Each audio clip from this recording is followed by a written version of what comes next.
Hello, welcome to my channel.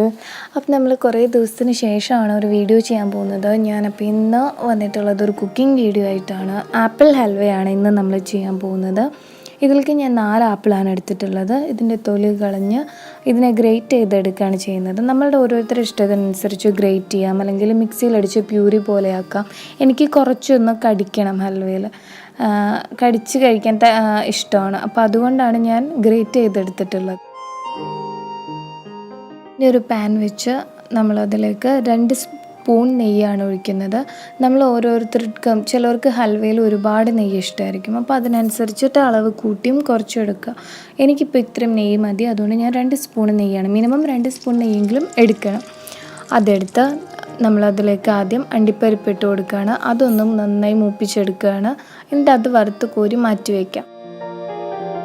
ഇനി നമ്മളിതിലേക്ക് നമ്മളുടെ നേരത്തെ എടുത്തു വെച്ചിട്ടുള്ള ആപ്പിള് ചേർത്ത് കൊടുക്കുകയാണ്. അത് ചേർത്ത് നന്നായിട്ട് ഇളക്കി യോജിപ്പിച്ച് കൊടുക്കണം. ഹൽവയുടെ ഏറ്റവും വലിയ പ്രത്യേകത എന്താണെന്ന് വെച്ചിട്ടുണ്ടെങ്കിൽ എപ്പോഴും നമ്മൾ ഇളക്കിക്കൊണ്ടേയിരിക്കണം.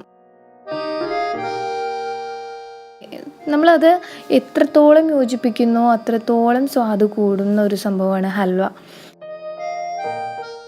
നന്നായിട്ട് യോജിപ്പിച്ച് കൊടുക്കുമ്പോൾ ഇതിലുള്ള ജ്യൂസ് കുറച്ചൊന്ന് ഇറങ്ങും. നന്നായിട്ട് വലിഞ്ഞ് ശരിക്കും നമ്മൾ ആ ഹൽവയുടെ ഒരു പാകം ഉണ്ടല്ലോ അതിലേക്ക് വരും.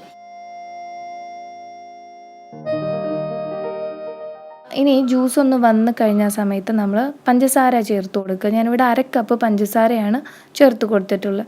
മധുരത്തിനനുസരിച്ചിട്ട് ചേർത്ത് കൊടുക്കാം. പക്ഷേ ഈ ആപ്പിൾ ഹൽവയുടെ മെയിൻ പ്രത്യേകത ഒരു പുളി ഉള്ളൊരു ടേസ്റ്റാണ്.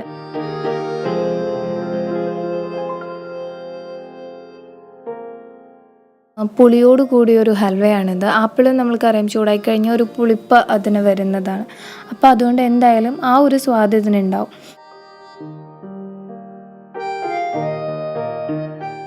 ഇനി ഇതിലേക്ക് ഞാൻ കുറച്ച് കണ്ടൻസ്ഡ് മിൽക്ക് ചേർത്ത് കൊടുക്കുന്നുണ്ട്. പിന്നെ വാനില എസെൻസും. അതൊക്കെ നമ്മൾക്ക് ഓരോരുത്തർക്കും ഓരോ ഫ്ലേവർ വേണം, അല്ലെങ്കിൽ ഓരോ ഇഷ്ടം. ഈ കണ്ടൻസ്ഡ് മിൽക്കും വാനില എസെൻസും ഒന്നും ചേർത്തില്ല എന്നുണ്ടെങ്കിൽ ഒരു കുഴപ്പവും വരാൻ പോകുന്നില്ല. അത് എനിക്ക് അതിൻ്റെയൊക്കെ സ്വാദ് ഭയങ്കര ഇഷ്ടമായതുകൊണ്ട് ഞാൻ ചേർത്ത് കൊടുക്കുന്നു എന്നേ ഉള്ളൂ.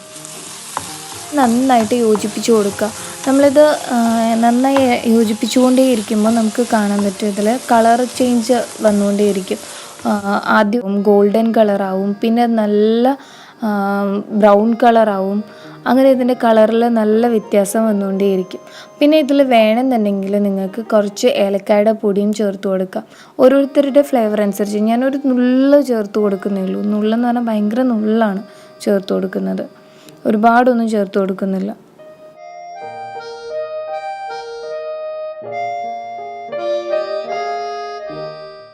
ഇപ്പോൾ ഇതാകണ്ടോ ഏകദേശം ആ ഹൽവയുടെ പാകത്തിലേക്ക് എത്തിയിട്ടുണ്ട്. എന്ന് വെച്ചാൽ പാനിൽ നിന്ന് വിട്ട് മാറുന്ന ആ ഒരു പാകം, അതാണ് ഹൽവയുടെ പാകം. ഇങ്ങനെ ഓടിക്കളിച്ചുകൊണ്ടേയിരിക്കുന്ന പോലത്തെ ഒരു പാകമുണ്ട് അത്. അപ്പോൾ ആ ഒരു പാകത്തിലേക്ക് വന്നിട്ടുണ്ട്. നമ്മുടെ ഹൽവ റെഡി ആയി കഴിഞ്ഞു. ഇനി ഇതിലേക്ക് അണ്ടിപ്പരിപ്പും കൂടി ചേർത്ത് നന്നായി ഇളക്കിയെടുത്ത് നമുക്ക് സെർവ് ചെയ്യാം.